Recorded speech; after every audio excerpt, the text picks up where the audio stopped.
Hey, everybody, Hey. welcome. Hey, It's Don't Worry Wednesday. that's right, it is. Are you excited? Man, I'm so excited I can't even contain it. It's early. Yeah, it is. We usually start this an hour after We right did, now. yeah, like it was amazing. Oh my gosh, I totally forgot to. Oh my, wow. You guys just hang out for a second while I finish up what I was doing before. What were you doing? Assigning myself assignments for the week. Oh, I'm you done. okay. Well, I mean, sure. All right. Are you gonna do that thing that you were supposed to do? It's assigned to me. Oh, okay. So we're gonna find out at We're the gonna end of find out we're gonna next week. find out next week if I That's the did way it goes. Yeah. it. All right, these are my assignments. I don't know if I'll do them. We'll see if I get them We'll done. see if I can get to them. Yeah, that's kind of how it is. Yes, yes. Hey, Pear, it's great to see you. It has been a while. So and Hmm. welcome back, and Ash Ride and Yeah. we have I think I saw Matthew Weeks up there too. Oh, So nice. Tenshi. Hey guys. Great to see you all Fantastic. on this glorious Wednesday, and thank you for remembering that we decided we were going to start an hour earlier from now on. That's right. Hmm. Which, yeah, it was pretty exciting. We had a really exciting meeting before this because we cut it down. We cut our meeting time in half, Right. and so it got us to really focus on what we're talking about. So yeah, so and now we're here, which is great. Yep. So for those of you who are Americans, how was your Thanksgiving? And if you're not American, How was our Thanksgiving how was our Thanksgiving? Did you for enjoy you? it? Actually, I was on a meeting with Rainey and Joe and Frost, and it was the Tuesday before Thanksgiving, and I was like, "All right, everybody have a happy Thanksgiving, except for you, Rainey.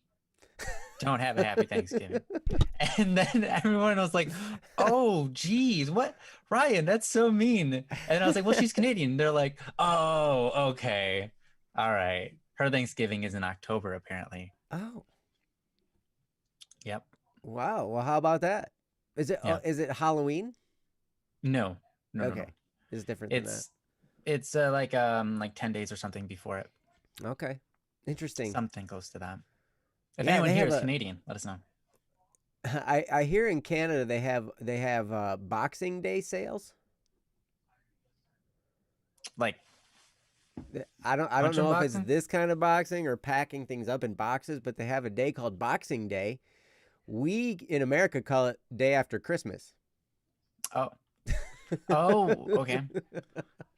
So head to the So store with your boxing gloves because you got to get everything cheaper. you're gonna And get there's a it lot of all. people fighting for it.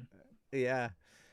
So Pear Yep. says it was very strange. Yes, Thanksgiving was very strange for me this year as well. There was a lot of remote Quarantine. calling and stuff. Yeah, I mean, Yeah. so there was conference calling, video calling, people and stuff, and the funny thing was, you normally eat turkey on Thanksgiving. Well, in our house we had chicken because the turkey hadn't been thawed all the way yet, so we couldn't cook the turkey.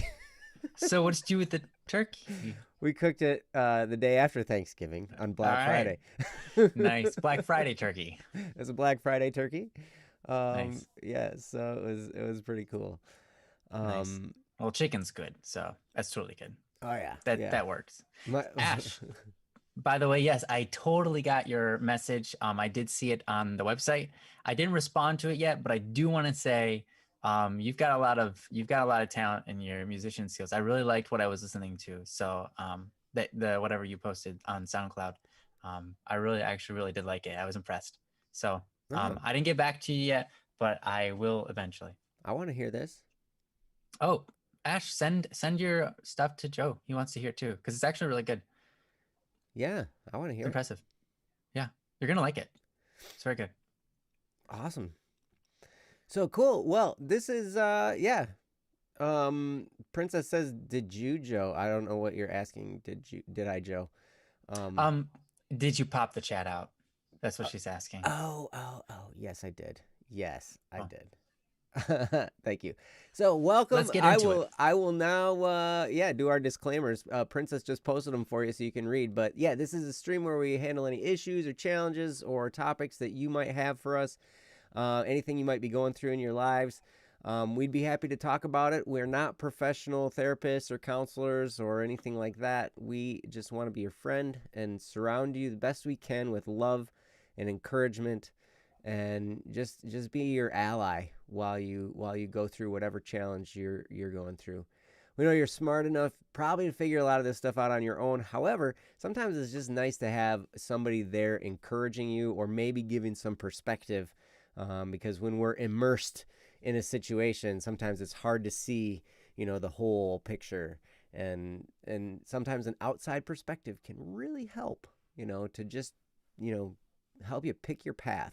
So anyway, you can drop a topic there in the chat. You can put it on our website, bss.studio. There's a link in the chat for you. You can reach us on Discord. On Princess has nicely, wonderfully put our contacts for Discord in there. Also, you can email us, dww@bss.studio. You can call Ryan directly on his mobile phone if you have the number. True. True, you totally could. If you had the number, you could totally do that. And I'm not gonna give out his number. I'm sorry. I know if The I one if 989 390 your mother. 867-5309. Yes. So anyway, you guys are awesome. So we're gonna go through, and we've got a bunch of topics. And I'm going to go through the list of people who have submitted topics. And if you are here, just please. let us know. Give us a dab in the chat or something, Dab, yes. The dab. Don't forget the dab. Yep. Man, oh man, this is one of them. This is one of them COVID emojis, or emoticon. Is that an emoji or an emoticon? It's an emoticon. Emoticon. What's the difference between an emoji and an emoticon? Here's the problem. Apple messed up and they called emoticons emojis, so everyone got confused. But outside of Apple and their confusion, here's the answer. Don't even get me started on Emote as an emotion, icon. Emote, icon. So it's a picture. An icon is a picture. Emote, G, right? Emoji. G is the word for character in Chinese and Japanese, because the Japanese were the first people that actually started using emojis. So emoji is an emotion portrayed entirely by characters. Like letters, entirely by letter characters. But not and like emoticons are emotions displayed by icons. That's an emoticon. Yeah, those are emoticons. Right? Emote icon. Yep. So but in this smiley face, oh, that's darn it. How about there you go. Those are emojis. Okay, gotcha. So all right. Yep. There's a history lesson for you. So now we've had this figured out. This is great. I'm so glad. This is also the place where you learn stuff. Yeah, hopefully. Hopefully you don't unlearn stuff. Right. Uh-oh. Something weird happened. What? I'm so confused. I'm getting automatically signed out of my accounts and everything, This is amazing. On Apple products, they call emojis emoticons and emoticons emojis. They have it flipped. I think. Something weird like that. Yeah. It could be they could have fixed it. I just know that was true at one point. But yeah. All right. Emote icon and emote G. Interesting. Letter character. All right, I'm back. I'm back in business now. I got my sheet in front of me again. Fantastic. So who do we got on the list? All right, on our list we have Royal or Saigo, Sevlev, SK, Awkward or Pika, Jesse, Khan Vulcan, Sparrow, Amira, Random, Kishin Slayer, and Kendra. That's who we have. And I see Kishin Slayer is here. And did I see Random earlier or no? I can't. Random. can't remember. Uh, I don't see random in the backlog for today. Okay. All right. I thought I did, but maybe I didn't. So They were here last time, I think, but yeah, all right. they were. But Kishin Slayer is here, so that's good. We could start there. Cool. We'll start there. All right. This is indecisiveness and oppressiveness. Is that what it is? Indecisiveness and oppressive melancholy. Oh, yes. All right. yeah. Cool. So let's see. Let's find the link. Princess posted the link. Now I can click the link, and then I Copy can it and paste the copy link. You know, you really don't have Paste the to. link. It's fun though, man. It's so fun. It's the best part of my job. I love it. That's so funny. Princess is gonna open my link. And I'll open Joe's link. All right. To read. Oh, jeez. Princess, you're awesome. You guys are outrageous. So, love it. Princess, whenever you're ready, go ahead and read it, as long as you got it from my link.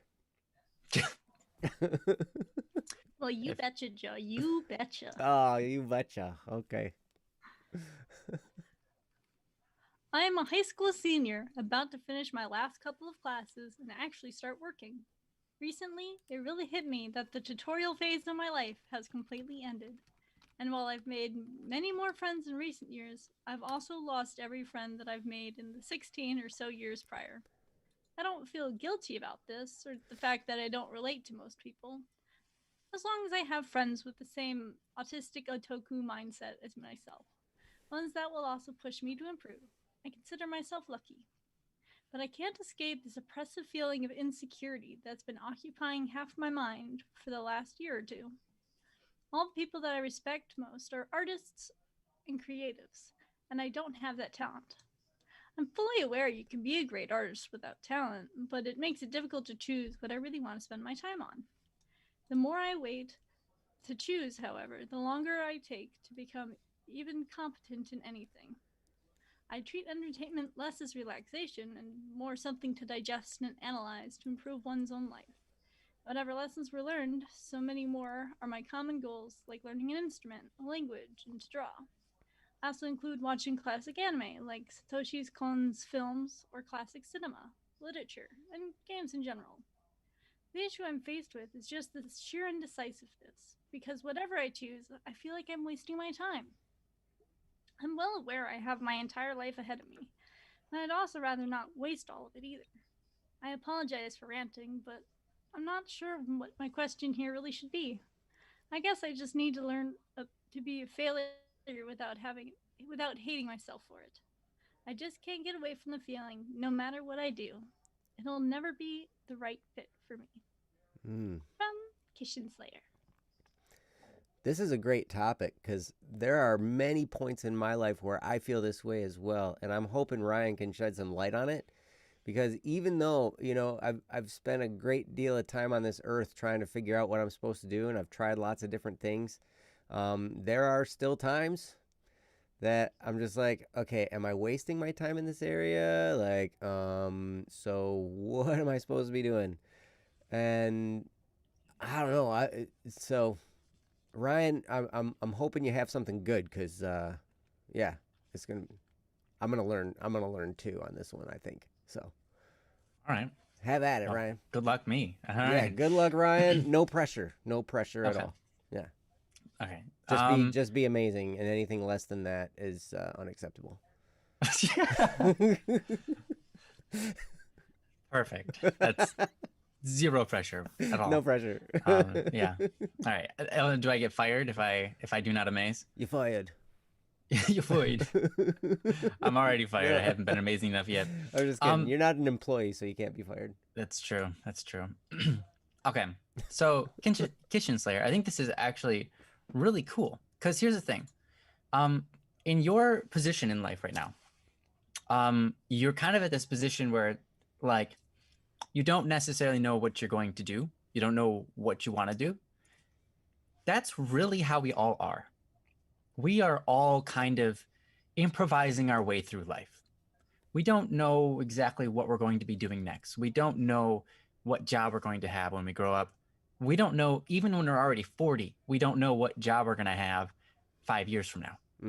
We can hope and we can plan and we can start acting towards that job that we want to pursue. But a lot of us don't even know what that is. There's a lot of people who don't know where they're going, but that doesn't make their life any less valuable. Here's the thing. The times where we create the most impact on people aren't usually through art. It's usually the one-on-one. It's the time we share individually with a person and the effort that we put into them in our relationship, right? And that's something that we're all capable of. And so, as you said, you kind of left some friends away and now you've got some new friends and stuff like that. And I think that's awesome. There are many people in our lives that come and go. But the time we had with them changes their life and it changes our life too. So there's value in that alone. And I respect that, you look at all these people that inspire you the most, the ones that you want to be the most like, and they're all very creative or artsy and stuff like that. And that totally makes sense. I mean, those are the people that are trying to inspire people. So of course they would have some accomplishment in that, right? The people who aim to do something, such as inspire people, are the ones that inspire the most people. If that's what you want to do, then figure out how to do that. It doesn't have to be art.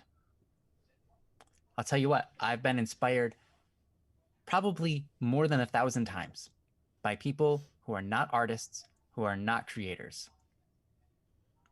Listening to people on CDs and talks, listening to people who study and do massive research. The thing is, that's what it seems like to me you actually really enjoy, research. Not a lot of people like watching films just to kind of see what they can get out of it. They do it for pure entertainment or just to pass time. But when you look at a film, you are judging it. You are looking very closely at it, analyzing it, right?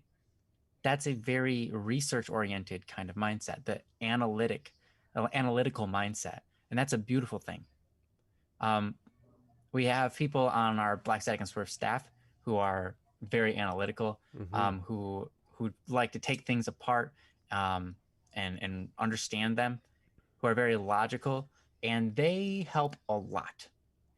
They help a lot because they can clearly see and identify, okay, let's not go down that path. That path doesn't work because there's too many legal issues with it, or we don't even know what the legal issues are. They are the ones that research it. They have great memories and things like that. Or maybe it's finances, or maybe it's understanding how sound works so that we can best design our own studios, right? For me, my brother was the one that my brother was the one that taught me a lot about soundproofing and dampening and things like that, because he did the research for it because he thought that was interesting. And then he shared it with me, and then I get to benefit from that. And that's super awesome, right? That's awesome for me, and it's awesome for him, because now we get to both work together and carry each other through life, relying on each other and helping each other out. And that's beautiful. You don't need to be creative to do that. There are so many talents, so many unique things to you that you can add to the world. And remember, you are a gift to the world. That's what you are. And the more you act as a gift to the world, the more you give, right? The more fulfilled you feel, because that's how you really feel the world. I think a lot of times we think we feel the world by looking at the world and absorbing it. But the truth is, the way we feel most fulfilled, the way we truly take from the world, is by being a part of it. And we are part of it when we act as a gift, when we use our talents to better our lives and better the lives of those around us, even those people who aren't around us, we cannot see, right? When I write music, I'm writing it for people who I don't even know, but I can still make an impact, right? But the greatest impacts I make are generally those spent with people on a day-to-day, or those spent with people on even here, we have this conversation between you and I. So um, don't doubt your ability to make an influence, to make a big change in the world, because you're totally capable of it. And the fact that you are really into analyzing, literature, games, films, anime, all that kind of stuff, that's a gift. That is something that not everyone likes doing. And the fact that you like doing it means that you can share something with the world out of it. You can create something out of that, whether it be advice for somebody who's going into film or making your own films. You don't have to be super creative to create a really interesting story. You can kind of just take it as you go. It's one of those things. It's a talent that you develop as you go. You don't have to be super creative to know, hey, I can be great at lighting in films, because now I understand, I have really good understanding of how lighting works in films or how sound works in films. And I can go there and I can shed that kind of light because I've studied it. I understand it, right?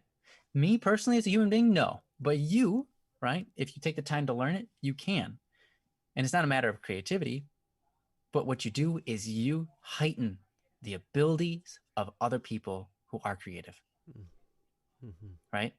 And you are being creative through that. You are equally a part of the process of creation because you add your unique touch and you add so much more value onto whatever it is you can become a part of. So I would say, if I were you, instead of there's many things you can do. One, figure out how to be inspirational if you want to be inspirational, right? It doesn't require art. Like here, I'm talking to you right now. There are people who we've helped on this show, inspired on this show, influenced on this show, right? And we're not really being that creative, right? We're not. We're just talking, Anyone can do that. But if you want to get to be a part of a creative process, find someone else who's really creative. I have done that. I've had to do that myself many times. That's kind of how I got started off in making myself known on YouTube, is through a person named Einstein, and he's very creative. He's more creative than I am when it comes to making videos and stuff like that. And so I got with him and I just kind of was like, yeah, pumping out music for what he wanted, for what he needed, right? And while my job was creative in that, I was only adding to his creativity. I was following his plan, and it made it easy for me. And it just flowed really fast and quick. And I've done that also with another person who has a great mind for imagining things. He creates a story in a second. I'm like, hey, tell me a story. And he'll just make up one on the spot, and it'll be so good. I cannot do that. And I'll be like, dang. And then I can take that and add to it with my creativity. So all of this is to say, don't despair. You have many options available to you. Don't feel like you're lost or that it'll all be a waste of time. Because if you're taking this time to learn, to research, to improve, that's fantastic. And that will all lead up to something that is great. But you choose what kind of gift you want to be. You choose what you're going to do. And it's not always clear. But here's the thing. Keep an open mind for opportunity. Opportunity is always coming your way. And sometimes we don't notice it. Actually, most of the time we don't notice it until we start focusing on the different opportunities around us. How can I become more involved in other people who are creative? Ask that question. Anybody who's doing something creative, see how you can get involved. See how you might be able to help them with information or supplying resources, supplying research and things like that, because they'll be really appreciative, and it will be your project just as much as it is theirs when it is finished. Obviously, you've talked in the chat a little bit, but I'm going to give it over to Joe while I read those, and Joe might read them as well. So, I might read them. I might have already read them. Okay, good. So, Kitchen Slayer says, I mostly respect artists because it's an alternative means of communication. It's to expand my language beyond language. It's not exactly to inspire others. It's to figure out how to express myself. And yeah, analysis is a blast. So You know, you're absolutely right. And Saula has some really good stuff. Don't be afraid to fail. Learn from your failures and the failures of others. That yes, I mean, a lot of times we get down on ourselves when we fail at something, but that's just part of the learning process. You know, I mean, that's kind of a little bit of a reprogramming we need to make on ourselves, because I think we get taught growing up that failure is a bad thing. And sometimes it's a painful thing, and sometimes it causes some problems, or it causes some extra work that we have to do, you know, but really failure is an essential part of learning. And, you know, Ryan talked about, you know, we don't generally have new ideas. We don't generally say anything new on this show. And that's for your benefit. Because if we came up with a new idea and said, hey, try this, there's a likelihood that it would fail. But, you know, when we talk about stuff, we're talking about things that we've already experienced and tried and, you know, failed through and found out maybe this didn't work as well as we thought it was going to. But if we just came off and said, hey, here's a new idea, try this, and then you go off and try it, and maybe it would work and maybe it wouldn't. With my track record, it probably wouldn't. And then you'd never want to come listen to us again. But you know, it's interesting. As Ryan was talking about all these different things, it struck me that I've seen artists in every field. In every field. And what is an artist? You know, I think when I see someone who really takes an interest in what they're doing and does it to the best of their ability and makes it kind of look like it's easy, to me, that's an artist in whatever field that is, right? So there was a guy, I was on the swim team in high school, and I had the privilege of being on the same team as he was like a 2-time state champion breaststroker for the state of Michigan, where I live. And he was an absolute artist at swimming. And I've seen other people in different areas of swimming that, you know, like to watch them swim is beautiful. Like they have taken so much time to perfect their motion and to gain the strength and endurance to do all of this stuff. Like when they do it, it looks effortless and they glide through the water like it's beautiful. Just today I was talking to an insurance guy, and he was an absolute artist at, you know, dealing with insurance and helping people with these things, you know, and he was helping explain things, and he was, you know, it was funny because I actually ended up turning the guy down because I had found a better deal somewhere else. And he was an absolute artist at navigating that situation of being rejected. It was beautiful. Like, you know, the conversation we had as a result of that, I mean, he was so encouraging and so nice, and he was just like, yeah.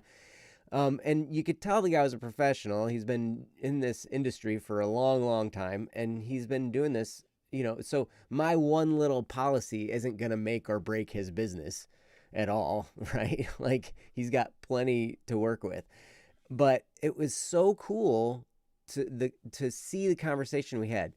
And it's okay. So I'm an artist in music, but another place I've been called an artist was in band instrument repair, which is an interesting thing.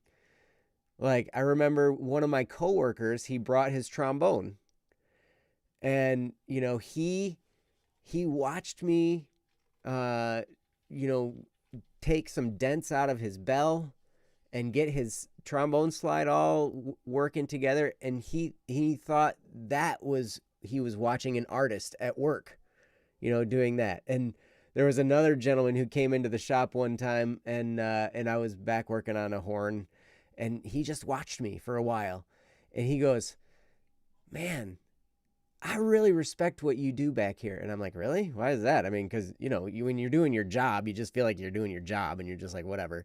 And he's like, because you have made an art form out of creating things that artists use.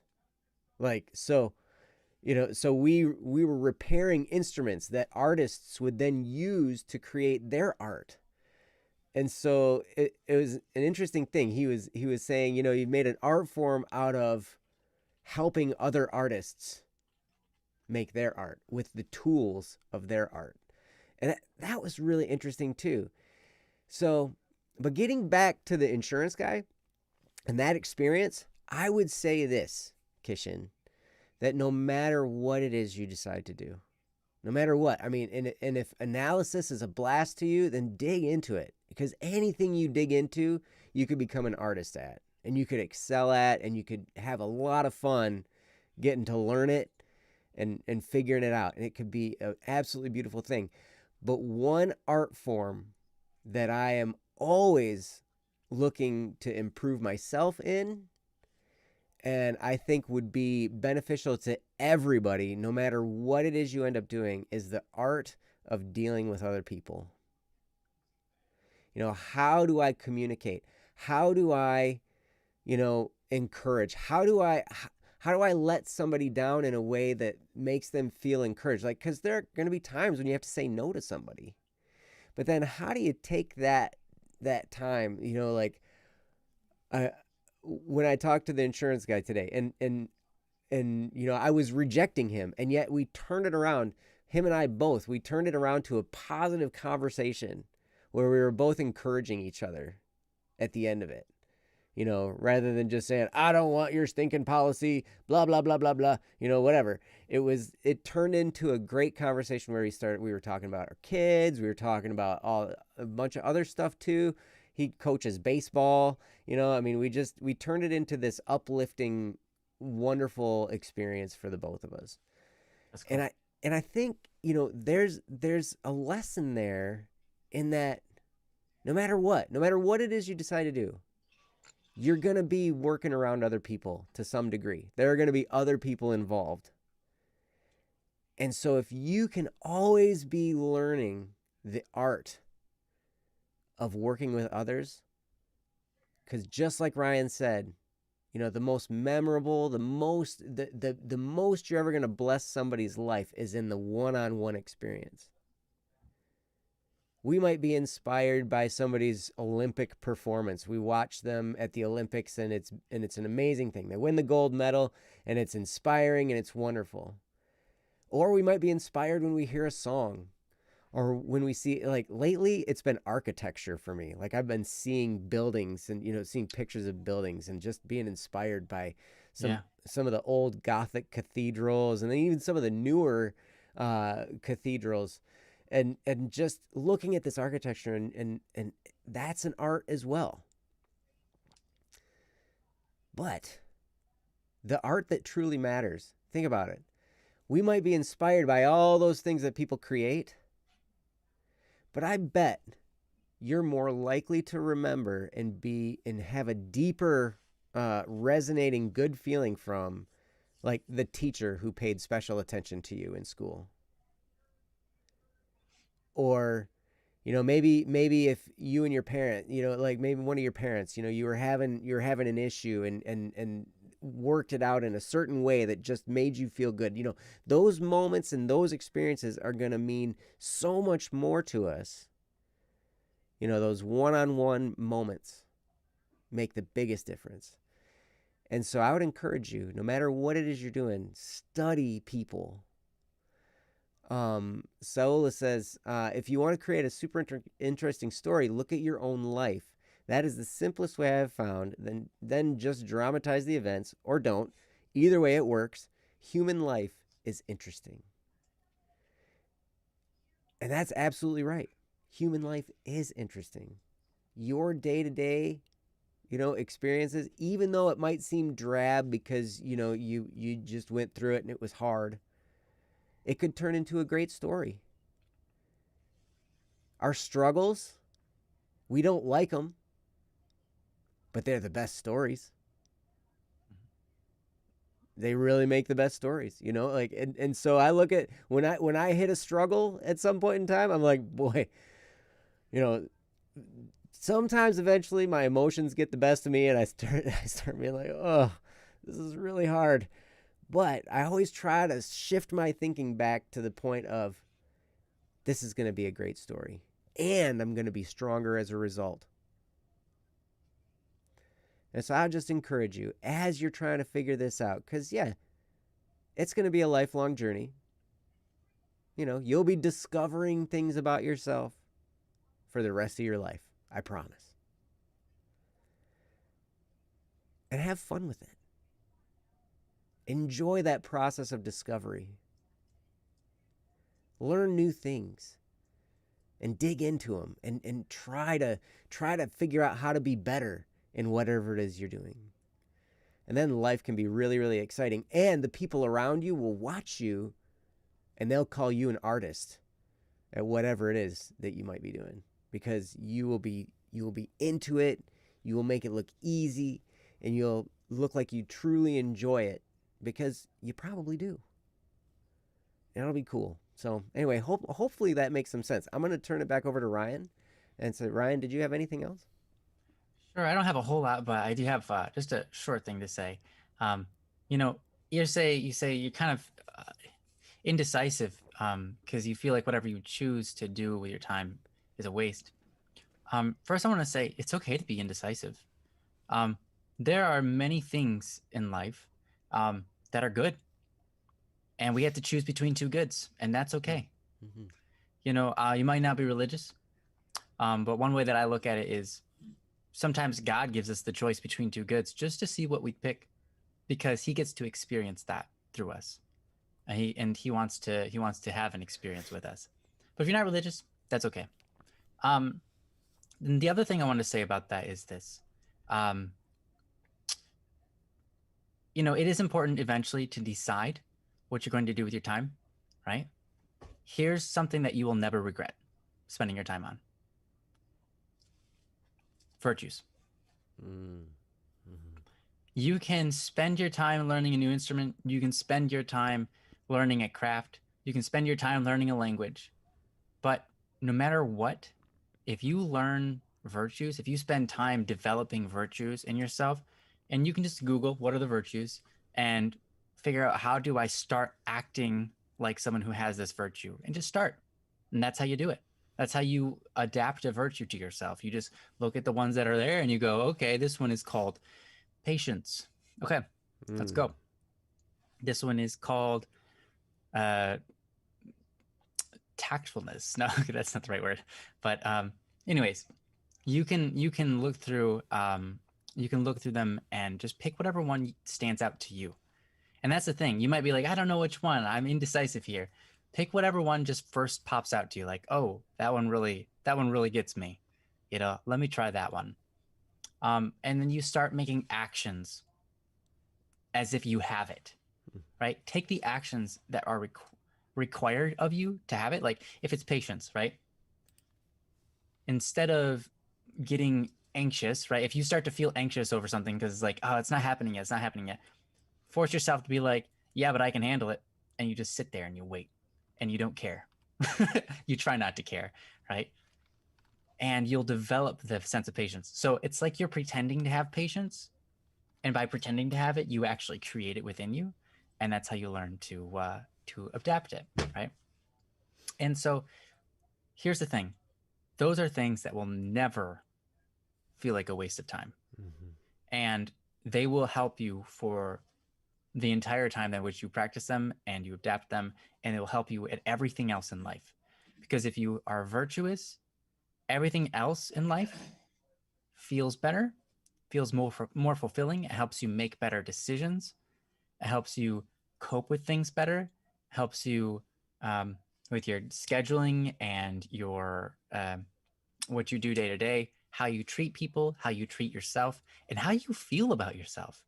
You know, one of the things about feeling wasteful is that's not a good feeling, right? It makes you feel like poop. It's like, I hate this feeling of being wasteful, right? If you practice virtues, though, instead of feeling bad, you'll feel really good about yourself. And that is a good thing. We have a relationship with ourselves. And so we should take time to improve that relationship with ourselves and improve ourselves. And when we are working on ourselves and we are proud of ourselves, we have a good, strong friendship with ourselves. And it feels good. And it's okay to feel good. So that's what we want in life. A lot of times what we are searching for is happiness. That's why we make a lot of the choices we make, is because we want to be happy. If you practice being virtuous, you will find yourself more and more happy. And you'll find that those things are that which creates happiness often. But anyhow, that's all I had to say. Joe?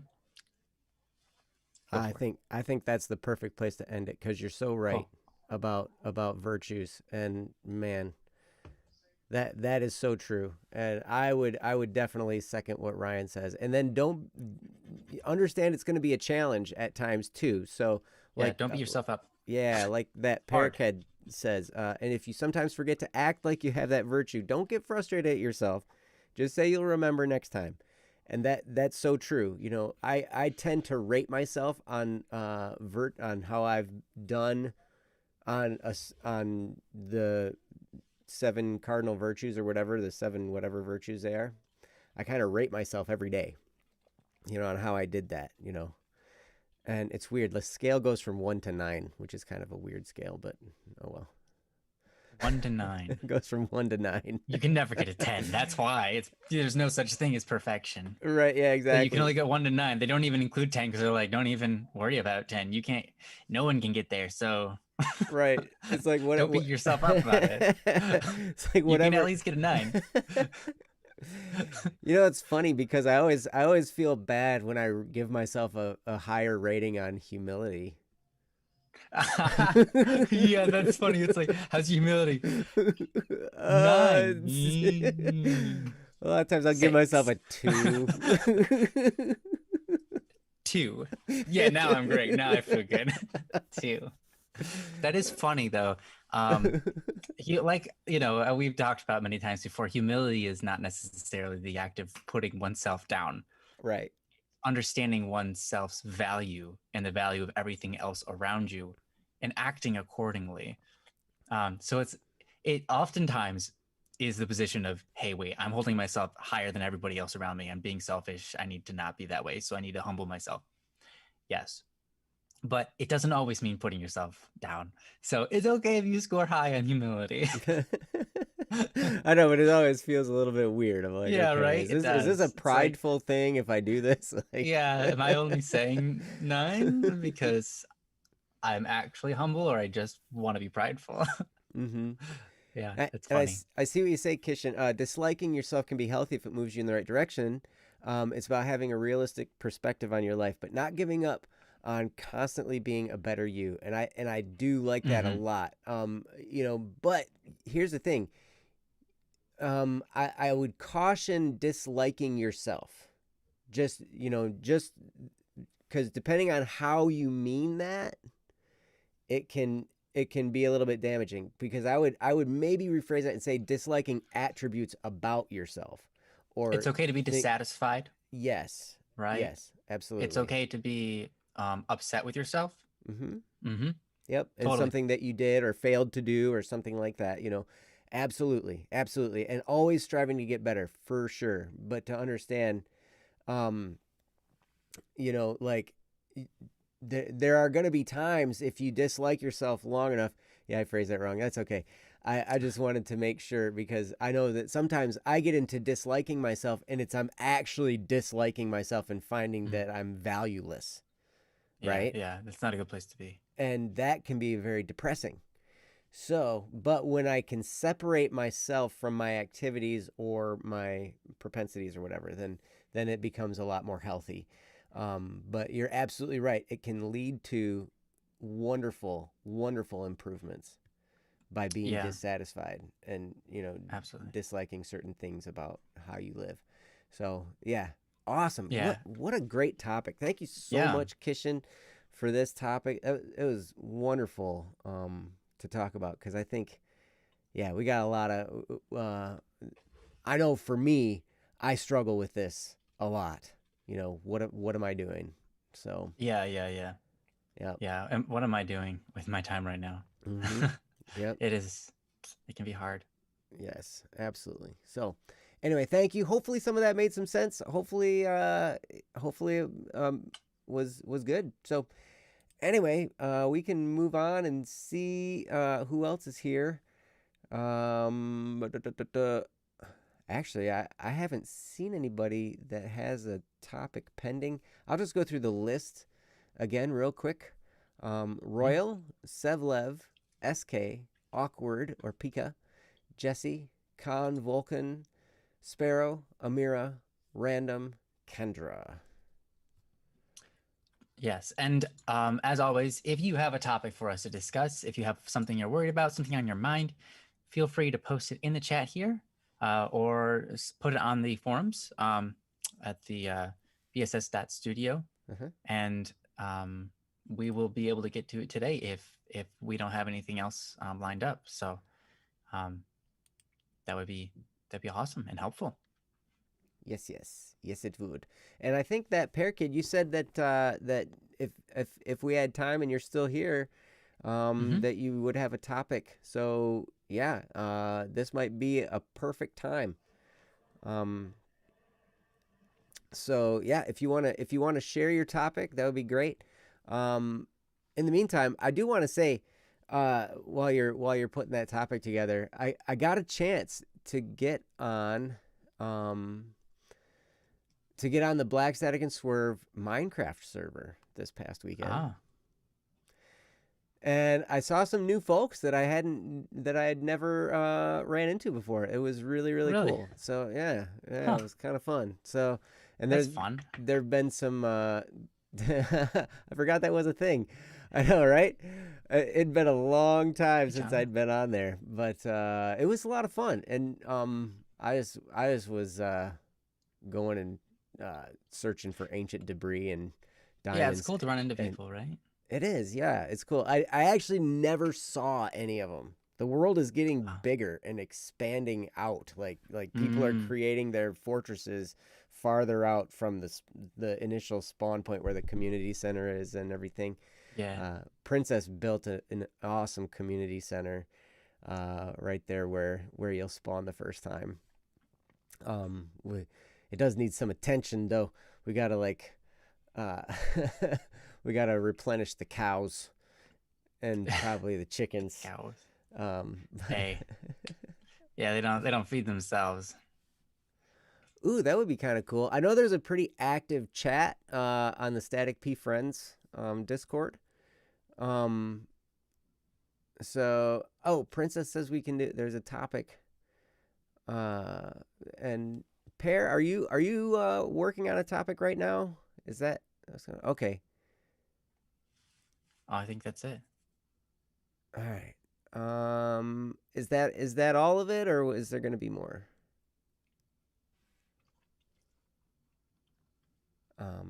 So yes, I've got no more. Okay. No, I've got more. I read that wrong. I thought I said I've got no more. I've got no more. Wow, it really matters where you put that. I know, right? Yeah. Oh my gosh. Fair enough. You can carry on. All right. This needs a bit of explanation. All right, that's cool. So, Ryan, how long has it been since you've been on the Black Static and Swerve Minecraft server? So I have this issue where when I log onto the server, it kicks me off every 5 to 22 seconds. That's so frustrating. And that's not, those are real numbers. Those are real numbers. I will get on and be like 5, 4, and then go on. I'm out. I kicked. And then I get back on and like 22 seconds later, I'll get kicked off again. And it'll just keep on happening to me over and over and over. So eventually I kind of got I had enough of that. And so I haven't been on in a while. It's my internet. It has these spikes that go I have a good connection to the server. It's not very far from my house. It's only half an hour away by car. And my ping is only 20. And then it spikes to 5,020 for 1 second. And then it goes back down to 20. And that happens every 20 seconds or so. And that maybe every 30 seconds. Yes. And so when that happens, it kicks me off. And then I'll watch and it'll show the ping at 5,020 and then it'll go back down to 20 and then I can get back on. It's ridiculous. and it causes too much problems. So I haven't been on in a while. I wish I could. I was like, oh, that sounds so fun. And I was like, I should get on. And I was like, no, I This don't would want to be deal with that. frustrating. Yeah, I understand. Yeah, I am. I'm not actually. No, I'm not. Sorry, I'm not using Ethernet cable. I'm using Wi-Fi because the cable would have to run through the ceiling and stuff. Where I'm Wow. at. Well, that's fun to drill holes in the ceiling. Yeah. I Oh, would if the yes. house belonged to me. But it doesn't. So You know, I tell you, I added to my dirt hut. oh yeah. It's now like a house in a hill, Ooh, nice. It's starting to look Uh, like New Zealand, huh? kinda. It's like Bilbo Baggins's thing. Yeah. Yeah. That was New Zealand. Yes. All right. So Pear says, I think that's enough for now. I'll explain as I go. That's cool. All right. Okay. So we'll get started on this topic from that Pear kid. Princess, did you want to read this from the chat, or did you want me to do it, or how do you want to work this? I I made just a like hearing you. topic. Huh? You did? I made a topic. Oh, dude. Look at that. Well, then you better Never post a link so I underestimate the can click on it. princess. Thank you. No, I can post a link. Look at that. That's so fun. It makes me Can I feel, click here? Princess, I appreciate you. It makes me feel important.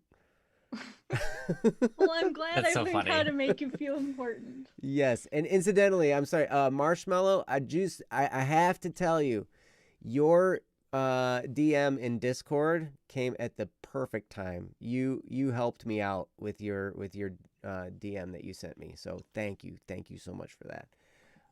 But anyway, um, on with the topic, Princess. Nice. My main problem is, how do I convince myself that I'm not responsible for the concerns of other people that I care about? I made a mistake, and last night I kept faulting myself over and over again. Even though in the end I made the right decision, it still hurts to know that if I hadn't made that mistake, I could have avoided the emotional pain someone else had to go through. Mm, From Pear.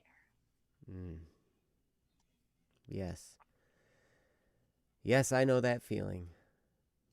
It gets tough, especially when emotions get involved, and sometimes we make decisions to do something, and that thing we do hurts somebody else, and we maybe weren't intending to hurt them, but because we did the thing we did, it other people end up getting hurt. It's amazing. It kind of proves that our actions do have consequences that reverberate, and that can be kind of a stark reminder that it's good to not just be a loose cannon and just do whatever you want, and like just whatever you feel like doing, do it. That's kind of what the world tries to teach us that we should do. Hey, if you feel like it, you ought to be able to do it. And it's like, well, no, because there'll be collateral damage all around us, like. So, but anyway, it's cool that your antenna are up to the point where you're noticing this and you're understanding it and you're having compassion for these people. That says a lot about your heart. And so I really, really appreciate you sharing this, and I appreciate that that your heart is in a good place. So anyway, I'm gonna turn it over to Ryan and see what he has to say. All right. Yeah. Thank you for sharing this. And just like Joe said, obviously it shows that you have a big heart, and that's a beautiful thing, right? When our heart aches for another, it shows us the nature of our heart, that we care, and it shows us the value of that person, the friendship, and their feelings, and how important those things are to you. So the fact that you have this, this feeling says a lot about you, and I think that's a beautiful thing. You're a very caring person. Here's some interesting things. So I've never made a mistake before ever, so I can't relate to this topic. But no, I'm just kidding. I've made mistakes before. I totally get it. I know the feeling of like when you've damaged a relationship or you've caused some pain on somebody else, and it boils in your brain nonstop, and you can't stop thinking about it, and you have sleepless nights over it and things like that. Like, totally been there. So here's some things that are important that I've learned. As we grow up, we are told as little kids, it's wrong to hurt others. That's not true. It's not wrong to hurt others. It's wrong to intentionally hurt others for the sake of wanting their pain or for you to have something, right? But there's something called tough love, right?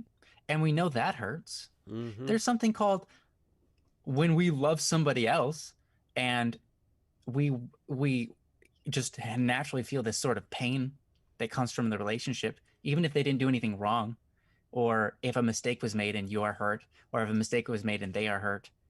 That stuff's natural. And it's not wrong to, it's not evil because your intentions weren't evil, right? It's like sparring. Sure. Sure. It's like sparring. Yeah. Because when you spar, you try not to hurt each other, but it's part of the thing. You gotta hit each other, right. And that's how you get better. It's how you get better at the martial arts. It's how you get better, is to actually spar. And yeah, it's going to be painful. A lot of things that you do in life are going to be painful. And it's through those things that we grow the most, right? When we cause pain to others, as much as it saddens us, and it's like, that's not what I wanted. Know that you are not to blame. Your intentions are important. Rather, not that you aren't to blame, but that you aren't evil. That you weren't wrong, because it's a mistake, right? And it's okay to make a mistake. And if they're suffering from it, then you can do whatever's in your power to help that. But if nothing more can be done, and they had a time to suffer and it's done and over with, or it's still not done and over with and they're still dealing with it, it's okay to feel that sorrow. But don't look at yourself as though you're a villain, right? Because there's a difference between hurting someone on purpose and making a mistake, right? If you are hurting someone on purpose, then yeah, you should have guilt. If you hurt someone on accident, then you should have sorrow, but you shouldn't have guilt. And there's a difference there. There's a sense of regret, right? Oh, I regret that action. But regret is not guilt. Oftentimes guilt causes regret, but guilt is understanding you've done something wrong, intentionally. If you feel guilt from what you've done, remember this. And I've said this many times before on the stream, but sometimes guilt can lead us to a better life. It can help us to become better people. It can show us what's good and bad. It can show us the nature of our heart. That's good, right? But also, guilt can become the devil's playground.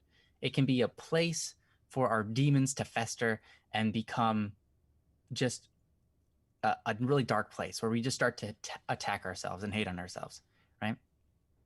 And then guilt is no longer helpful, right? If guilt is helpful, that's good. Then use it. If guilt is unhelpful, then that's not good. Get rid of it, right? Many things in life, I kind of boil it down to that. Is this good or is this not good? Is it good for me to feel this way? Or is it not good? If it's good, then I'll continue it. If it's not good, then why am I wasting my time? Why am I feeling this way? Let's see if I can move past it. So, hold on, I got an update. So you said, I often thought to myself, I have an overwhelming amount of empathy. Yeah, and that's okay. It's okay to have empathy. It's a good thing. You said, I know, just years of mental abuse from myself and my depression. It won't let me say anything other than it's my fault. And you continue, like I said before, I'm so far down the hole that things that would work to motivate others would only bring me farther. Okay. And you need to say hi to Harmony. Oh, hey, Harmony. Hello. Welcome. Oh, you got to go. Bye-bye. um, so let's see here. Um, oh, I remember this situation. This is a tragic one. I know I've shared this on stream before. It's pretty intense. But here's what happened. Perry, I don't think you know this story, so I'm gonna go ahead and share it with you. When I was I don't know, about like 18 or 19, I fell like madly in love with this girl, um, and we started talking online. At the time, she did not have a boyfriend, but she had an ex who she said, let's take our time and our distance from each other, and then we can get back together later, sort of thing. Um, because here's the thing: he was depressed and she was depressed. They were both very depressed people. Um, and so I spent like half a year, maybe more, with her like every single day. I think it was like a whole year with her every single day, talking with her. And as time went on, I saw that she stopped being so depressed and all of that, and it was really fantastic. Um, and the boy, I never really got a chance to meet him except for once. We were playing this game together and he kind of hopped on and she said, "Oh, don't tell him I'm here. Tell him like you don't even know who I am." Like she went to a different server, just like please don't tell him I'm here. And the reason is because he's kind of a bit of he's overly attached. He's depressed, which causes him to do things that um you really shouldn't do. And so he kind of like stalks her and stuff like that. And so she was trying to stay away from him, because his depression had gotten so intense that it causes him to do things for himself to help him feel better that are not good for him, right? He's seeking self improvement. He wants other people to like him, and that's fine. Those are normal things. But the depression really was severe. So, anyways, yeah, it can make people dependent on others, absolutely, and that's kind of how this situation was. So he hopped online, and I was like, yeah, no, I haven't seen her in a while, and so I lied to him. All right, and that was not good for me. I should not have done that, and that was not good for him. I should have told him the truth. I should have taken that moment to have a real conversation with this person. Instead, I just kind of made it quick and short. We had a short conversation, and then he went off on his way, and I went off on mine. And then several months later, she was doing well. We were talking a lot, and I got a message on my phone. It was a text, and it said, "Hey, what's your real name? What's your full name? How do you spell your full name?" That's what it was. "How do you spell your full name again?" And I was like, "That's a weird message." Okay, whatever. I'll just respond, and then I spelled my full name out. Then I didn't receive a message back for 2 weeks. And I was like, oh, snap. What has happened? What have I done, right? I knew immediately, like, after there was no response. And then, like, the whole day there was nothing. And then the next day there was nothing. I was like, I didn't get any sleep for like a week. And I was just like staying up at night, and I couldn't go to sleep. I was like, what the heck is going on? Finally, she logs on her computer and she says, "Hey," and I was like, "Hey, holy cow, you're alive. That's good. What the heck is going on?" And so sadly, very sadly, this person had her ex-boyfriend was the one that stole her phone, saw the contact, and asked me my name because the contact was labeled something weird that he had never heard of before, and it was like supposed to be her cousin or something. And so he was checking, and I had revealed that I wasn't the contact on her phone. So he found out that we were talking, which shouldn't be a big deal, but to him it was a very big deal. So he wrote a suicide note, put it on his bed, and that evening he jumped in front of a train in Toronto and committed suicide. Very tragic. In fact, it was because of that. Now, if you go to Toronto, there are gates. There are like it's lined with fences and stuff like that in the subway, in Toronto because of those incidences, and he was the last one before they put him up. And so I kind of remember that, you know, if I ever go to Toronto and I see those at the subway station, I can just go,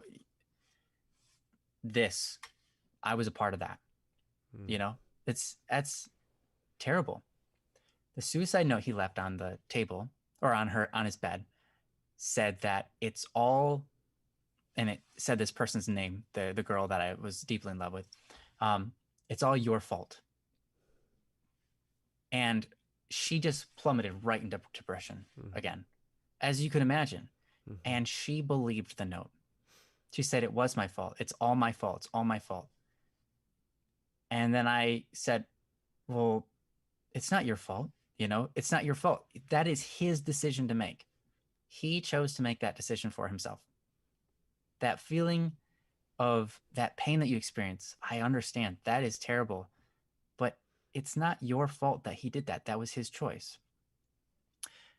You know, is it my fault? I lied to him. You know, she did too. So I'm part of the conspiracy, you know? And she would say, no, it's not your fault. It's my fault. It's all my fault. And I was like, see, that's not right. You know? Sometimes when people do things, they hurt themselves, and we might be able to take blame for it. Sometimes other people are hurting and we want to take blame for it. But here's the thing. People's emotions are their own. Whether someone is hurt by something or not, if it wasn't in your intention to hurt them, then it doesn't make you the person who's committed the wrong. You aren't at fault, right? Because people's emotions are their own. You know, someone can walk down the hallway and call me stupid, and I can be like, okay, you don't even know me, but that's fine. Someone can walk down the hallway and call me stupid, and I can be like, it just ruined my day. Someone could walk down the hallway and call me stupid, and I could get angry. I could get sad. I could just start laughing. I could make fun with them and have a good time. I could take it as a compliment. Some people are like, yeah, I am stupid. It's a good thing too, because I'm always ready to learn more. You know, so the thing is, people's feelings are their own. We can't take responsibility for them. The truth is, we can't make other people happy. We can't make other people happy, no matter how hard we try, because that's up to them. We can't really make other people sad, because that's up to them. We can try to do those things, and that's important. So anyways, to continue the story, you know, me and her friends were all telling her, like, hey, it's not your fault. He said it was your fault. Doesn't make it your fault, right? His emotions, his depression, that was his fault, unfortunately. He knew better. He knew he could get out of it if he was willing to try, but he didn't want to try. He was so deep into it, he just wanted it to be justified. I think a lot of times when we're in that dark place, we just want it to work out for us and stay dark and just have the world solve it for us, because we want that time spent in the darkness to be justified, to be worth something. When the truth is, we just need to get out of it.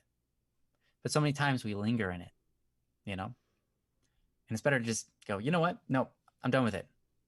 Just like if you're up at night and you can't fall asleep because you're thinking about this mistake that you made and it might have hurt somebody, that darkness, it's not doing anything for you. You just want to sit in it because you think that's what you deserve. But there's no reason to have faith in deserve, because deserve doesn't get you anything, because you didn't deserve to live in the first place. You didn't deserve any gift you were given, any food that you've ever eaten. You didn't deserve it. You didn't do anything for life. You didn't do anything for the time your parents gave to you. You just have it.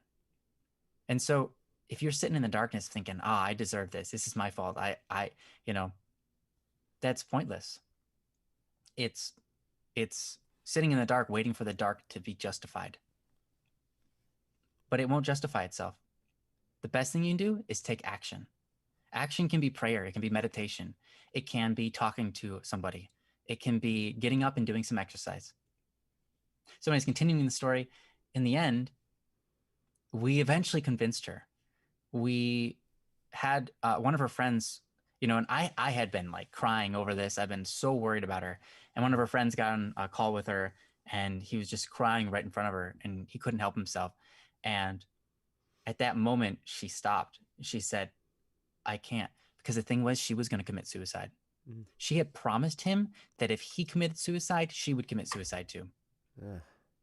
And she was only a day away from committing it. And luckily, she turned around because she saw someone else crying for her. Mm. And she realized that feeling in her heart that she missed this person who's now gone forever, that others would feel that same for her. She realized that pain that she feels is the amount of value that person had. The value is infinite, and we can't do anything. It's ineffable. All we can do is cry.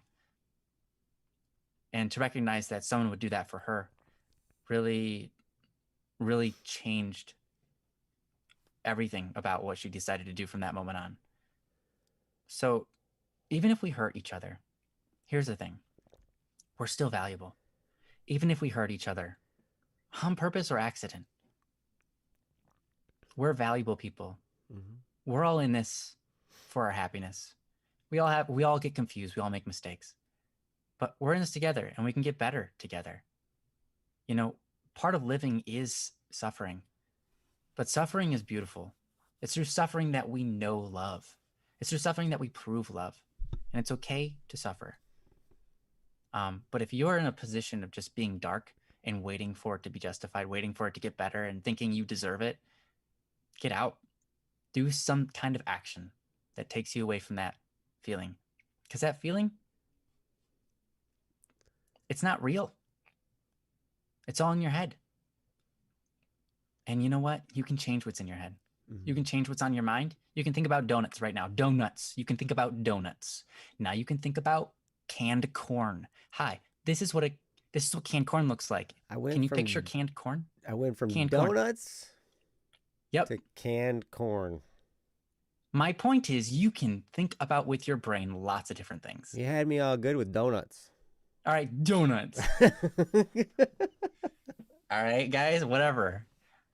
And so just like you're stuck in the darkness, right? And you can't stop thinking about how it might be your fault and all that kind of stuff. Get up and do something.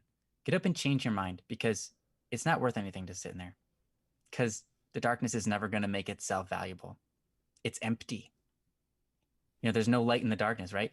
It's empty. It's void. It's never going to make itself valuable. Suffering will, but suffering isn't void. Suffering isn't a lack of something. It is the adding of something. When you suffer, it's the addation of pain, of sorrow, of love, of possible joy, of improvement, of challenge, right? That's suffering. That's good. But the darkness, when you're just sitting in there and you're sulking and nothing seems to be moving forward in your brain, that's because it's the void. The void will never add value to anything. So take that void and try to find joy. Try to aim for that. Suffering sure is fine, but find joy in your suffering in that kind of scenario. But anyways, I talked for like 20 minutes. So yeah, you sorry talked about long that. enough. Perry even left. Oh, bye. Well, you'll have to listen to it later. But it's okay. Yeah, that's right. Perry says, gotta go. There's a curfew, but thank you. And, Yeah. I oh, knew about the still curfew here. too. Okay. Okay. So at any rate, I'll just say what Ryan said. Donuts. Sorry, it took so much time. Donuts and canned corn. Yeah, I saw when it yeah. was like 15 minutes and like 17 minutes, and I was like, I'm still going, and it's like 20 minutes. I'm like, Ryan, it's time to shut up. Yeah, just understand. I did want to put this on there because, and Ryan was getting to it as he was talking and kind of wrapping things up. But we are not our emotions. Right. That's true. Your emotions, your emotional state fluctuates, right? It cycles, and it does not define who you are. And we can kind of choose a little bit. We sometimes our emotions kind of get carried away. We start getting into an experience. I will say this. Okay, we're dealing with some phone issues right now. We got my son his first phone, and we tried to activate it and it doesn't work. Probably because it's an Apple. But at any rate, so I have I been agree. I've either been on um uh uh chat with the Verizon, the chat, for like an hour and a half yesterday trying to figure this out. An hour and a half this morning, first thing in the morning, I went to the store and made an appointment and they didn't have anything in stock for me to help me. Then I was on the phone again for another few hours this afternoon from like I think I got on at like 4 o'clock and I got off of the phone call at like 6:45. Still no help. And basically they're saying I got to go back to the store. And it's like, whoa. But at any rate, but that's a challenge. That's a serious challenge. And by the end of it, I was starting to get emotional. Like, I was starting to be like, I could start to feel this start to well up in me. Like, oh my gosh. But that comes and goes.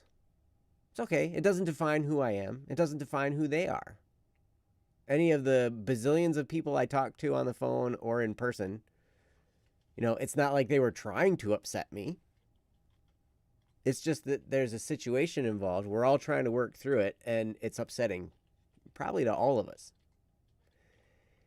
because it's kind of a pain. But at any rate, we're learning some patience. It's going to make us stronger. And people are going to hurt us no matter what. We're going to get hurt by people, and we're going to hurt people. So the key is grace. Can you have grace with other people? And can you have grace with yourself? And maybe it sounds to me like you're feeling repentant in this situation. I would go with that. And you don't have, you can tell the person you're sorry, or you can just say in your heart, I'm so sorry I did that. I'm going to try not to do that again. And if you're a praying person, you can pray that same thing. And through that repentance, you will then be able to take steps toward forgiving yourself. And in that forgiveness, you will find healing. And in that healing, you will find greater strength than you had before. And it turns into an experience of growth.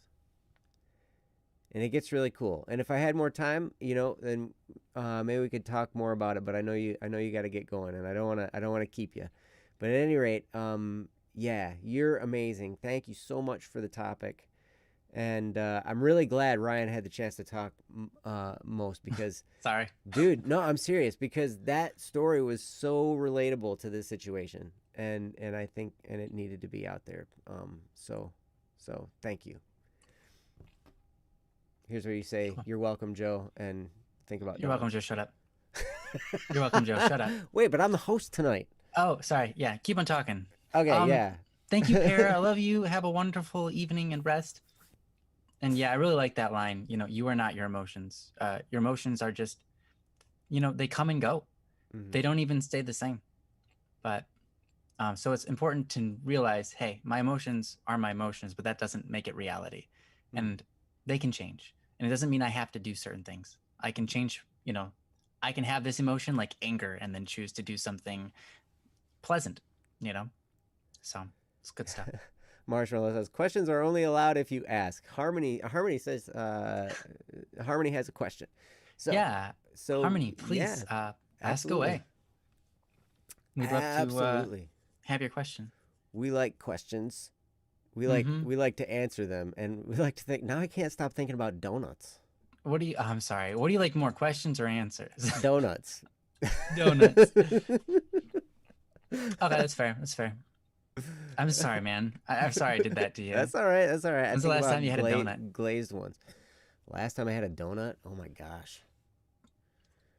July. Was that 6 months ago? So like 6 months ago, yeah. More. Yeah, my favorite donut is just a plain, no, not quite. Plain chocolate donut. Cake or fried? Chocolate cake donut. Cake donut. Fried glazed. with chocolate on top of it. Chocolate frosting. Oh, the chocolate cake donut Yeah. with fried, and then it's glazed, glazed and then chocolate and on then top. chocolate frosting on top. Dang, dude. That's my favorite donut. My favorite donuts are the ones with the cream filling. Oh, but you like But it's- custard though, don't you? I love the custard. Yeah, no. I don't like the it's not Bavarian. What's the other cream? Boston cream? No. I like Boston cream. I don't like Bavarian cream, I think. You don't like the Which you don't one's the like, you don't insanely like the sweet one creamy, yeah, that's that's super that's white? just regular cream filled donut. Yeah, I don't like that. Yeah. I like custard. It's so Mm. good. It's Mm. so good. This is one point where you are very incorrect, my friend. Okay. I like homemade baked like donuts that have cinnamon and sugar on top. Joe, I told you to shut up. So,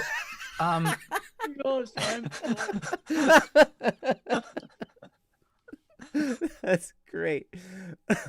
thanks, Har- Princess. That sounds Har- good, actually. I like those. I like those too. We used to get those in church. At the end of church, we'd give this gathering, and we'd all get cake donuts with cinnamon on it. It's awesome. Harmony asks, can you make a song about a girl where she is sad, but then a boy makes her feel better? That would be a nice song. I bet you could. It I bet might you I even be the sequel. Yeah, there's actually a sequel to It's Not Like I Like You. It's called It's Not Like I Like You Too. It's not like I like you too. I'm not even joking. It's really the name of it. Really? And That's what you guys if named it? yeah, if It's Not Like I Like You is long enough to write out. Now it's Not Like I Like You Too. Is it T-O-O. T-O-O? Or Yeah, is it- T-O-O. Okay. So That's great. Mhm. Although the lyrics are still in processing, Yeah. being made. Yeah, that is a great song. You know, it's so interesting, Harmony. I saw you come on and you were talking about that song, and you asked, how do you write songs?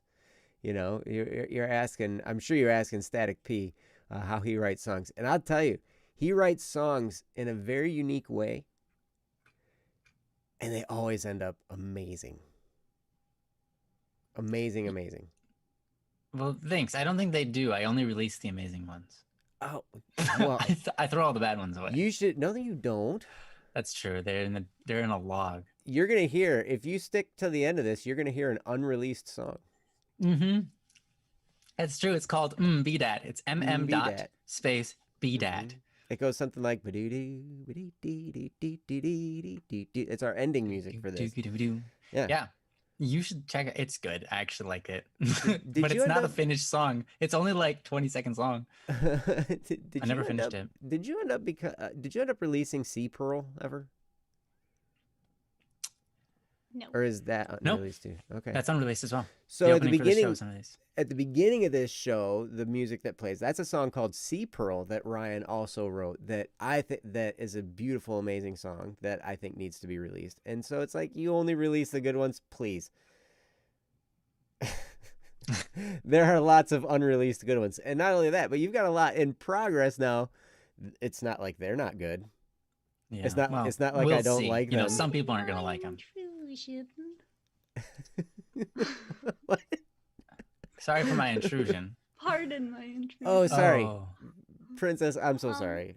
Yeah, geez, Joe. Did I told you Harmony to be have any quiet. more for her topic? Yeah, so for I'm their just curious, topic? what is the topic? Otherwise, Baka Breaker has a topic either way. I've only gotten like bad thoughts being the topic. Yeah, could you If there's anything Harmony, could you for us write out a one post with what you're struggling with? Kind of like explaining it to us. If it takes two, if it's too long and it takes two, that's fine. That way we can have a concise topic to talk about. Yeah, but we if don't have to Baka talk Breaker about here is, donuts by the way, anymore. Baka Breaker. We just only have time probably for one more though. 'cause Oh. It's been about hour 28. So. It depends on if Fair I learn. It depends on if I can learn to shut up or not. I'm just kidding, dude. I'm the one who talked forever.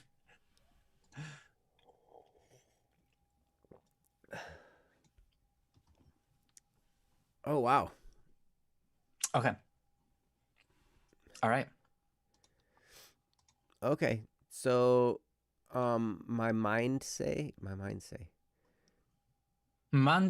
says I hate my mom and I want to kill myself, but I don't want to. Ah, Okay. okay. Oh, this is a great topic, When by I the have way. bad thoughts, it makes me sad, and I try so hard to deal with it. Are the other parts Yeah. from Harmony?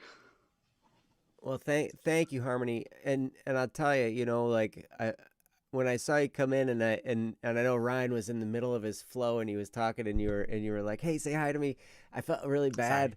But hey, it's okay. That's just kind of how it gets I was sometimes having when we're talking and we're focused on what we're talking about and stuff. So, but I really yeah. appreciate your topic. But yeah, I have felt this way before actually. When I was younger, I was like, I really did not like my parents at all, either one of them. And yes, and I was suicidal. And it's interesting because a, as I got older, I've kind of learned how to deal with a lot of that kind of stuff, and and it can be super duper hard because we have those inner conflicts, and it's like, man, and I see your last point here. I love my mom though, and so yeah, it's interesting. It's an interesting dynamic how we can, have such strong feelings for the same person in two different directions, and it can bring us to that level of conflict. So, but I'm really interested to hear what Ryan has to say about this topic. So, Ryan, All have at it. right. Sure. It's kind of interesting. Um, I was at a wedding. This was a little while ago, it was a year or so ago, more than a year ago. I was at a wedding and we were having a party with all the bridegrooms, all the men. And I was invited to that because um, I was kind of in the area. So, anyways, we were having an awesome time together and we were doing all sorts of great things. But there was one person in our group who was inquisitive, and I loved him for it. He had all of these great questions. And one of his questions was this. He kind of stopped us and he said, "Hey, I've got this thing where my mind tells me to do things and they're bad things. Like I don't want to do them." Hmm. And I was like, "Okay, like what's your example?" And he said, sometimes I have this feeling like, what if I just killed that person over there? What if I just like grabbed a knife and I killed that person? And I was like, "Oh, okay." And he's like, "Is that really weird? Like you're not freaked out right now?" And I was like, "No, that's all right." And then another person in our group chimed up and he said, "Yeah, that's fine. I mean, I have weird thoughts too. Like I was in an elevator one time and I was like, what happened if I just touched that girl's butt? You know?" And I was like, "Yeah, I get it. We have weird thoughts sometimes, right? But we don't act on them, right? And that's the thing. No matter who you are, don't think that you're weird for having a thought that seems out of place.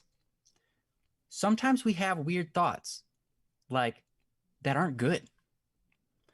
And maybe we have these thoughts a lot, maybe we have these thoughts a little. But we all have thoughts about things that we know we shouldn't do. Mm-hmm. We all have thoughts about certain people in ways that we know we shouldn't be thinking about them. We shouldn't be hating on them. We shouldn't be so judgmental. We shouldn't be so harsh on them. And yet we are. Mm-hmm. But the thing is, being a human is a beautiful thing because between stimulus and response, between having that feeling and taking an action, we have a choice. Mm. You see, when we feel something, an emotion or a thought comes to mind, whether it be a good thought or a bad thought, we get to think about it and say, what do I want to do with this thought? What do I want to do with this emotion? Right now I'm very upset with my mom, or right now I'm very upset with my dad. I do not like the way that they treated me. I don't like the way that they go out and do that. I don't like something, right? I don't like the way they cook. Who knows what it is, right? The important thing is when we have those thoughts, we can take them and digest them and go, wait, is this thought good? should I act according to this thought, or should I take a completely different action? Should I take this thought and just dismiss it? Joe has this great line where he says, to his own thoughts, he says, "Thank you, and you're dismissed."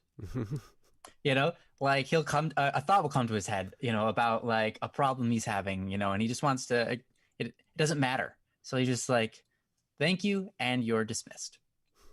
And I think that's beautiful. As human beings, we get to experience thoughts that aren't necessarily good for us, but as human beings, we also get to decide what we do. And that's the important part. We can't always control the way we feel. We can't always control the way we think. We can't always control the way we think about ourselves or the way we treat ourselves in our heads. But we can control our actions. And so here's the thing. Here's the takeaway. Whenever you're having one of these thoughts, understand it's perfectly normal. You aren't crazy. You aren't weird. You aren't messed up.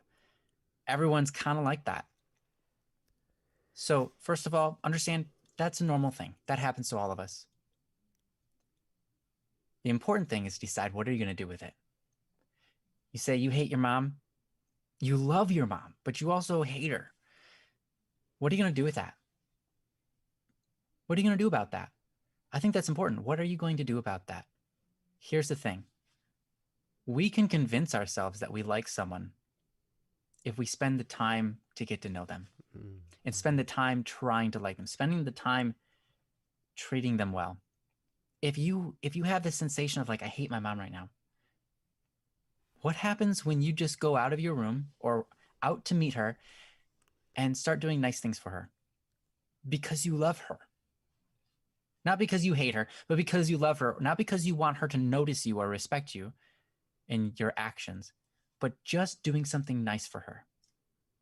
Suddenly that feeling of love will overcome that hate, and you will feel, okay, I don't hate my mom anymore.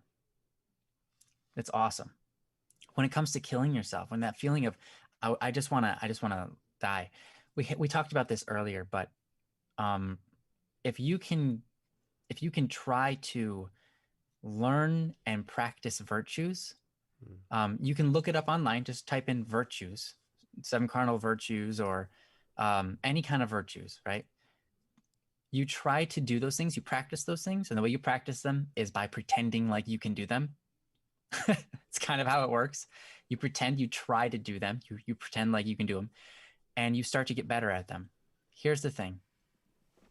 You become proud of yourself inside. And you cannot be both proud of yourself and depressed at the same time. They just don't work together. When you are proud of yourself, your depression is gone for that moment which you are proud. But a virtue is one of those things that sticks with you. It becomes a part of you. It becomes a part of who you are and how you act and how you treat others and how you treat yourself especially.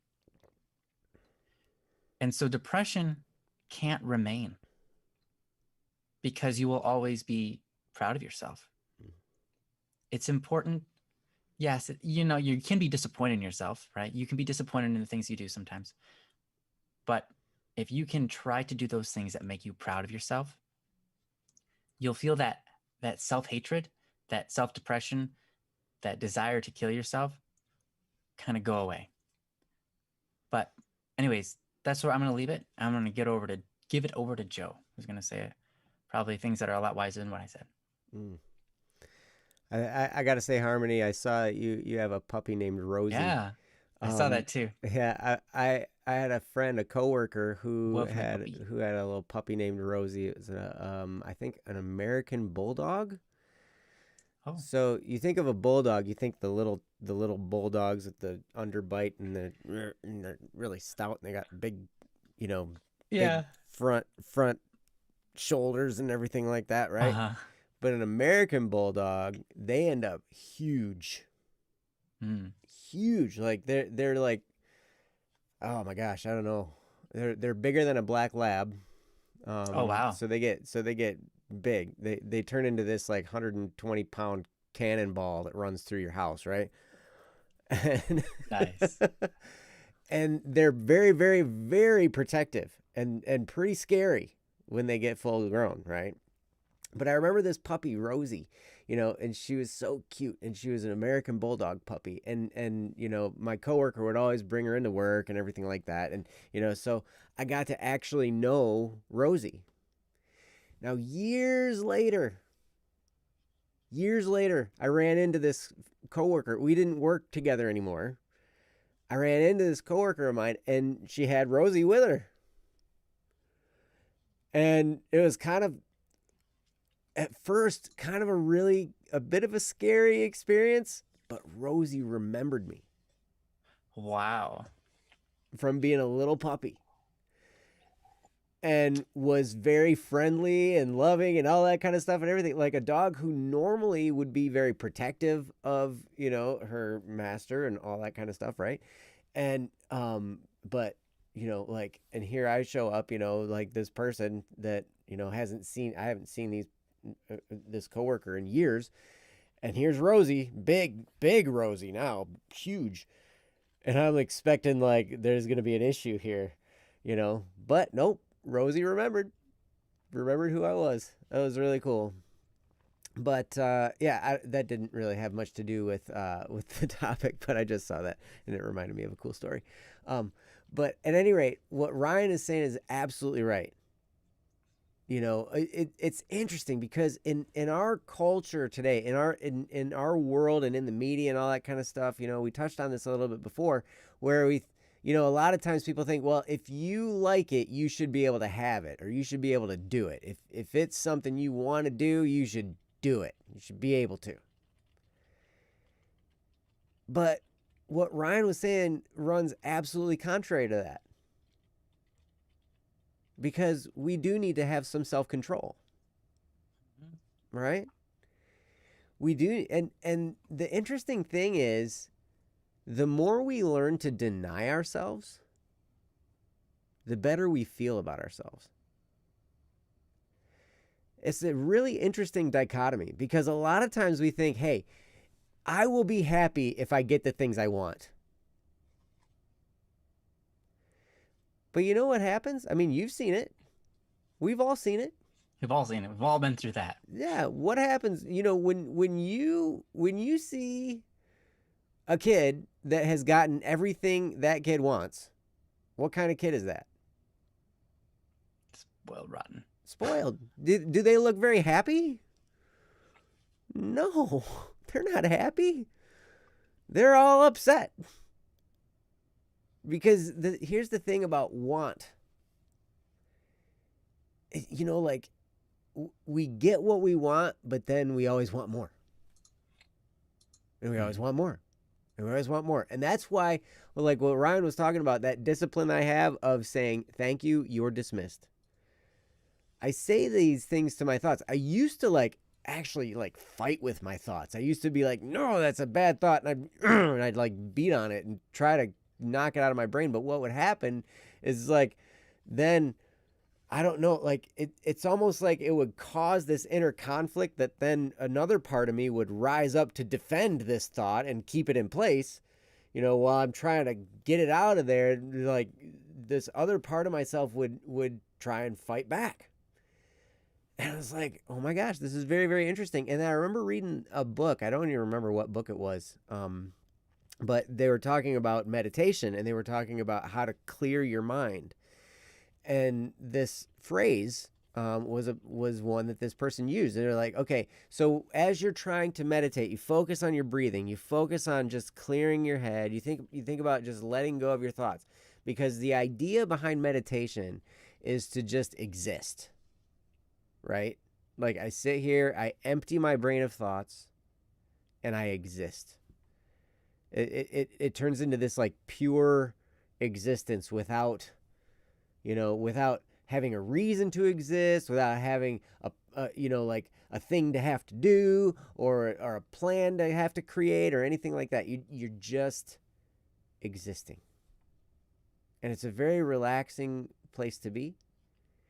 And it's a very, it's cleansing. to go through this experience. And that was the phrase he said. So he said, you're going to be sitting there and you're going to be focused on your breathing and you're going to be trying to clear your head, and like thoughts are going to invade your mind, and they're just going to come in, and you're going to either, maybe they'll be good thoughts or maybe they'll be bad thoughts, maybe they'll be pulling you towards evil in some direction, or maybe they'll be productive. Regardless of what they are, your goal in meditating is to clear all of it out, the good and the bad and everything, and just exist. And so he said, when a thought comes into your mind, don't fight it. Don't get all up, tense about it, because you're trying to relax here too. So you just say thank you, and you're dismissed. So then it's almost like you kind of give credit to the thought. You're like, thank you for coming. Thanks for being here. You're dismissed. You can continue to move along. And it's a very relaxed way of letting go of these thoughts, where it doesn't cause an inner conflict, and it doesn't cause the other side of you to rise up to try and defend the thought, to try and hold on to the thought, because now you think, oh, this must be important because now you're upset about it. So I must have to hold on to it, right? Did you ever see that happen? Like all the toys. I remember watching my kids. All the toys, they've got hundreds of toys. And all of them are terrible unless one kid wants one of them. And as soon as one kid goes to pick up a toy to play with it, then that's the only toy that's important to the other brother, right? And so then they got to fight over the toy. And so it's like, it turns into this thing like, okay, so now that he's playing with it, it must be important. So I need to have that one. All these other toys are still junk. And it's funny because like 5 minutes later, that toy will end up on the floor as junk, and they'll be fighting over another toy. Right? Now, this is when they were younger. They don't do this all the time anymore. But we do that with our thoughts. If we get upset about something, then we automatically are assigning some level of importance to it. It's true. Think about it. Think of the things you get upset about. It's because we think they're important. Otherwise, we wouldn't be upset. And when it's something like it's a battle going on in our mind, if we raise up this upsetness about it, then that other side of us is going to try to defend it, because now we've assigned importance to it. And so we're going to try that much harder to hold on to something we consider important, and the inner conflict can grow. And so that's why the whole relax, thank you, you're dismissed. It's okay. It's just a thought. And like Ryan said so eloquently, we can't control the thoughts that come into our head. Now, we can control what we do with that thought. And we can dismiss them. Now, I don't always remember to, but we can. It's within our power to dismiss that thought or think about donuts, right? See, now we're thinking about donuts. Nah. And then, then we can think about cookies. Canned corn. Canned corn. Why? You said canned corn. Fair. But when you say canned corn, I always think cream corn, and that's geez, nasty. no, that's Have different. you ever had that stuff? Yeah, okay, so I like everything. So of course I like cream corn, but I know a lot of people don't like it. Yeah, it's gross. I like it. And so is sauerkraut, but I know you like sauerkraut too. Sauerkraut's great, man. I know it is. I know. It's good on certain things, but at any rate. So, yes, the inner thought conflict we have. Try to relax. Do that thing. Do that thing like Ryan was talking about. I found it works so good to just take that thought, dismiss it. Sometimes, if we are having trouble dismissing thoughts, we have to replace it. Donuts. Now I'm thinking about donuts. Yep. That's a pretty easy one to think about. Right? And so then, wow, then you think about donuts. And then it's like, oh, but I don't want to think about donuts anymore. Okay, ice cream. Why does it have to be think about food? Ice cream. thinking about. Because I'm a hungry, man. I spent all day on the phone. I didn't even get the chance to eat. My dinner was a spoonful of peanut butter. 'Cause I'm hungry. Reason, point in case, I spent all day on the phone.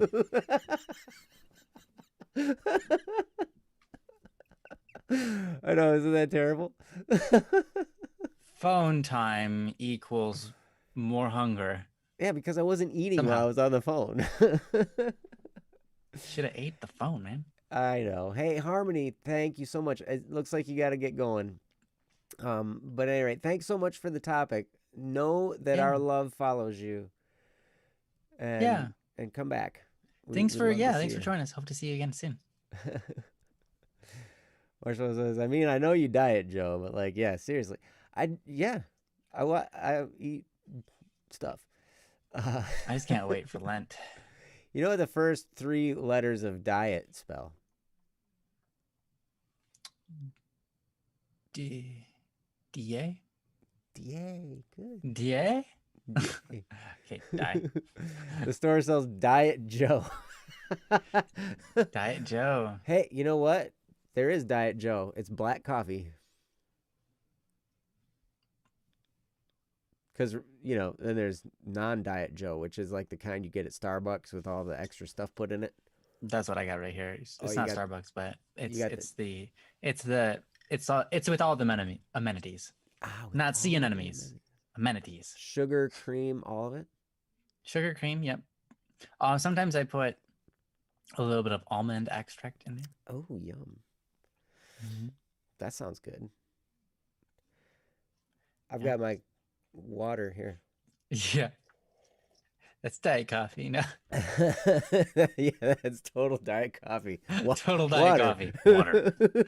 I've also got water. Hey, good. Your water is smart. Well, that's debatable. Yep. It would. But I don't know. It would argue for that for itself. I don't think it can argue. that's all right. Yep. But at any rate, your thoughts can be controlled by you. You know, that's the point of this whole thing. And really, I think we would do really well to remember that anyway. You know, in a lot of our concerns, a lot of the things that we think about, you know, to remember that we have control over a thought after it comes into our head. We don't know, like Ryan said, we don't have control over what thoughts enter our head all the time. But once they're there, we do have some degree of control of what we do with those. Does that make sense? Would you agree with that statement, Ryan? Say it again. No. You Okay. didn't hear Yeah, I would agree though. We don't have I control was over agreeing it. with you. We don't have control over the thoughts that enter our head, but we do have control of what we do with them once they're there, Yeah. Yeah. Absolutely. Yeah. you know. And to be able to control our thoughts, that's quite a discipline. Hmm. And that's another reason why I think it helps to be relaxed in that approach, and why, you know, the thank you, you're dismissed approach is good, because, you know, now you're relaxed and you're just taking it easy, and it's just like, okay, this is a thought. It comes into my head. I don't have to have this thought in my head. Hmm. I don't. Yeah. I don't have to. I don't have to dwell on it. And that was a tough thing for me to get through my head, because I was really good at dwelling on stuff. You know what I mean? Yeah. How about you, I Ryan? find prayer helps a lot. Oh, yeah. Me. You know, it's hard though, because your brain will go back to it, and then you'll be like, oh yeah, wait, I was praying. But yeah. Mm-hmm. There are times when I have to, where I end up logically talking myself out of thoughts. Have you ever done that before, Ryan? Logically talking yourself out of it? Where you logic yourself out of a thought. Like, okay, so you have this thought that comes in your head, right? And so then I'll entertain it a little bit, because, you know, sometimes it's ones that's really persistent and it's stuck in there and it keeps coming back or whatever, right? Mm-hmm. And so then I'll be like, okay, what would happen if I actually did that? Oh, right. You know, if I did that, what's the end result? And it's like, okay, so this would happen, this would happen, this would happen, and all kinds of bad would happen to all kinds of people around me, and myself included. And that would just be really, really stinky to do. So why am I even thinking about this? Yeah, for me, it helps. Like, I totally get it. Many times I've calculated my way out, if you will. Like, you have something on your head, and you're just like, let's just calculate it out. And then all of a sudden, once you do that, you're like, okay, now I can go to sleep, or now I can stop thinking about it. Mhm. You know, sometimes you just like, I just need to solve an equation here, and then okay, good, I got to figure it out. I'll just do it tomorrow morning now. Now I can, I don't have to think about it. I'll go to bed.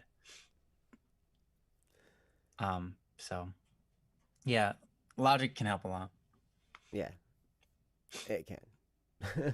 But anyway, so wow, so that probably takes care of that topic. What do you say? Yeah.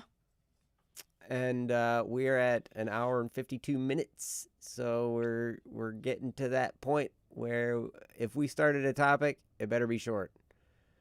Where the answer better be like yes or no. Are we about to close this stream down? Yes, I think so. Yes, absolutely. There's a topic for you. So, wow, thank you guys all for being here so much. And yes, I know Marshmallow says no. No, we don't want to go. We're at what? 114? Okay. But at any rate, yes, we couldn't, like Princess just says, we couldn't have this show without you guys. You guys are awesome. Yeah. Thank you for your contribution in the chat, for helping each other out. You guys are amazing, and we love you. Yep. And thank you, Princess, for reading our topics. Thank you for keeping us on track. We missed you so much last week. Oh my gosh. It's good to have you back. It is, oh man, like everything runs so much more smoothly when you're here. That's true. Like, Seriously. Oh my gosh. Oh, it was great. So anyway, come back next Wednesday and yeah, we'll be here. It's going to be a good time. So at any rate, you guys have a wonderful week. Wonderful. And yeah. Hang out on the Minecraft server once in a while. Go there and check it out. I might be showing up. I might have some extra time on the weekends now, so we'll see. But anyway, love you guys. We'll see you next week on Don't Worry Wednesday. Until then, have a great night. Bye-bye. Peace.